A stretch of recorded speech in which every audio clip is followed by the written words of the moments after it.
Bienvenue sur Africa 24 dans cette nouvelle édition du Non-Stop Info. Au sommaire de l'actualité, l'affiche du second tour de la présidentielle en Sierra Leone est désormais connue. Elle opposera le 27 mars l'opposant Julius Maada Bio qui a recueilli 43,3% des suffrages au candidat du parti au pouvoir Samora Kamara qui en a obtenu 42,7%. Le passage en télévision numérique terrestre, principal sujet de la 11e Assemblée générale de l'Union africaine de radiodiffusion à Kigali au Rwanda, à 3 ans de la date fixée par l'organisation.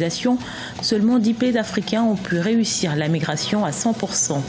Et puis découverte en fin d'édition d'Africa Global Recycling, une PME togolaise qui a réussi le pari de rendre la gestion des déchets rentable pour elle comme pour ses clients. Vers un second tour de la présidentielle en Sierra Leone, selon des résultats partiels, moins de 1% des voix séparent le candidat de l'opposition légèrement en tête de celui du parti au pouvoir. Le seuil pour être élu au premier tour se situant à 55% des voix. Un second tour fixé le 27 mars 2018 devra donc départager les deux candidats. Deogracias Podo. C'est la 4e élection présidentielle organisée de manière démocratique en Sierra Leone depuis la fin de la guerre civile en 2002. Et la bataille semble se réduire à deux principaux partis politiques du pays sur la quinzaine en lice. Il s'agit notamment du Congrès de tout le peuple, APC au pouvoir, et du Parti du peuple de Sierra Leone, SLPP, principal parti d'opposition. Selon les résultats complets annoncés mardi 13 mars par la Commission électorale nationale, c'est le candidat du principal parti d'opposition, Julius Maada Bio, qui est arrivé en tête avec 43,3% des suffrages exprimés devant le candidat du parti au pouvoir, Samora Kamara, crédité de 42,7% des suffrages. L'opposant devance de près de 15 000 voix le candidat de l'APC, Samora Kamara, ancien ministre des Affaires étrangères. Nous avons par exemple des problèmes d'électricité sur nos routes dans ce pays. Mais si nous avons un président qui s'occupe véritablement de nos problèmes quotidiens, je pense qu'il sera la meilleure option. La date du second tour de l'élection présidentielle est déjà connue. Elle est fixée au 27 mars 2018 selon un communiqué de la Commission électorale nationale. Le seuil pour être élu au premier tour était d'au moins 55% des voix. La bataille s'annonce serrée. Jusque-là, les missions d'observateurs étrangers et de la société civile ont salué une campagne généralement pacifique et le bon déroulement du processus. La préparation des élections de 2018, la conduite des différentes campagnes, mais aussi le processus le jour de l'élection, jusqu'à la publication des résultats des 4 élections dans les bureaux de vote, ont été libres, justes et crédibles. Le candidat à l'élection présidentielle du principal parti d'opposition, Julius Maada Bio, en est à sa 2e élection présidentielle. En 2012, il avait été battu par le président sortant Ernest Bai Koroma. Il a choisi de faire campagne sur un programme anticorruption. Et cet accident aérien au Sénégal, un hélicoptère militaire avec 20 personnes à son bord s'est écrasé ce mercredi soir dans le sud du pays. Selon un dernier bilan communiqué par les autorités, 8 personnes auraient perdu la vie et 13 sont blessées. L'hélicoptère qui ralliait Ziguinchor à Dakar, la capitale, s'est écrasé près de Misra dans la région de Fatick. Il était en mission de service social. Une enquête est ouverte afin de déterminer les causes de cet accident.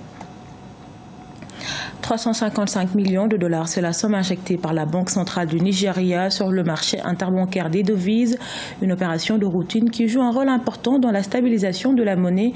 Elle permettra également de faciliter les financements dans plusieurs domaines. Cheikh Omar Bandaogo. Après avoir injecté 210 millions de dollars sur le marché de change interbancaire nigérien en janvier 2018, la Banque centrale du Nigeria a annoncé le 9 mars qu'elle y a encore injecté 355,43 millions de dollars. Elle veut ainsi accroître la liquidité et réduire les risques de pénurie du dollar sur le marché national. Selon la Banque centrale, ces fonds ont été débloqués pour répondre aux demandes dans les secteurs de l'agriculture, des compagnies aériennes, des produits pétroliers, des matières premières ou encore des machines. Une action saluée par le Fonds monétaire international, mais qui laisse sceptiques des experts. La question qu'on devrait se poser, c'est sur quelle durée. Injecter de l'argent dans l'économie peut aussi avoir des effets pervers, à savoir l'inflation.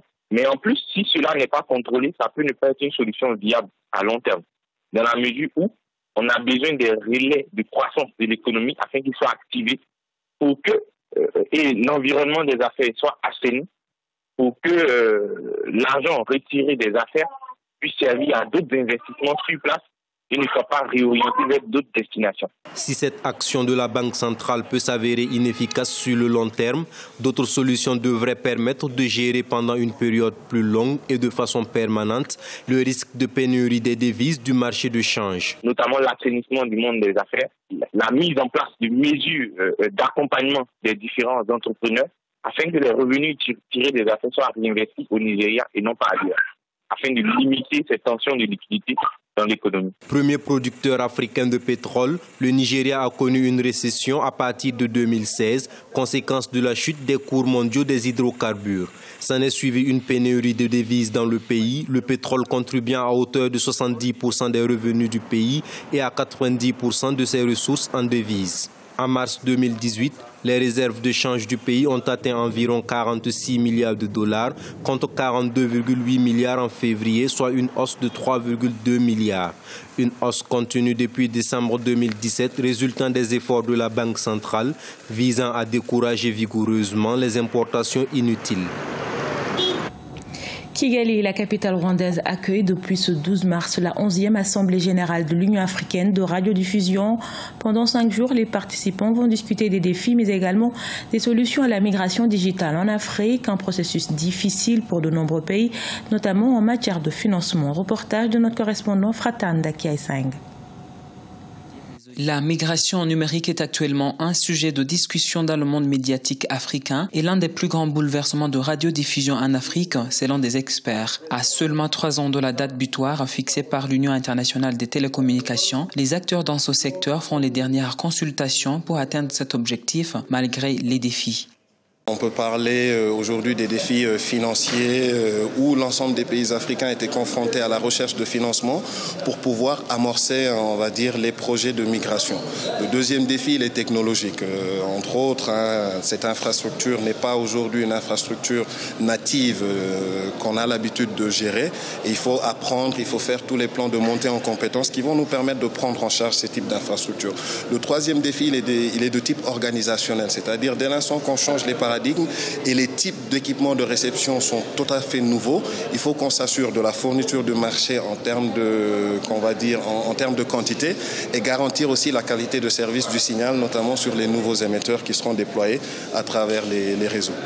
10 pays africains ont réussi à faire une transition de 100% de la radiodiffusion analogique au numérique. Même si le Rwanda se félicite de compter parmi ces pays, la ministre rwandaise des Affaires étrangères affirme qu'il y a encore du chemin à faire dans la qualité du contenu des médias au Rwanda, mais aussi sur le continent.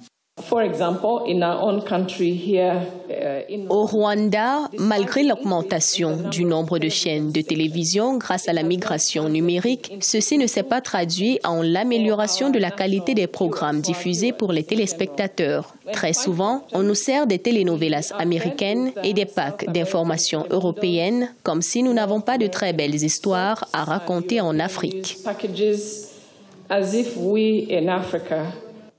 L'Union internationale des télécommunications avait décidé de passer de la télévision analogique à la télévision numérique en juin 2015, mais certains pays africains n'ont pas respecté ce délai.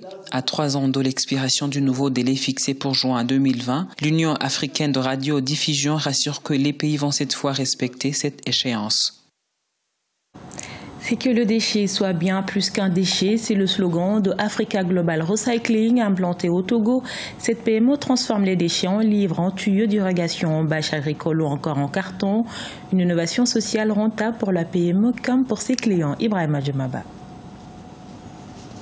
Valoriser les déchets, c'est son activité. La sauvegarde de l'environnement, son ambition. Edem Dalmeida, lauréat du prix international de la francophonie pour la jeunesse et les emplois verts, a su jouer sur ses leviers pour monter une petite et moyenne entreprise spécialisée dans la valorisation des déchets au Togo. Africa Global Recycling crée de la richesse et des emplois tout en contribuant à la sauvegarde de l'environnement. Il appelle à la prise de conscience collective.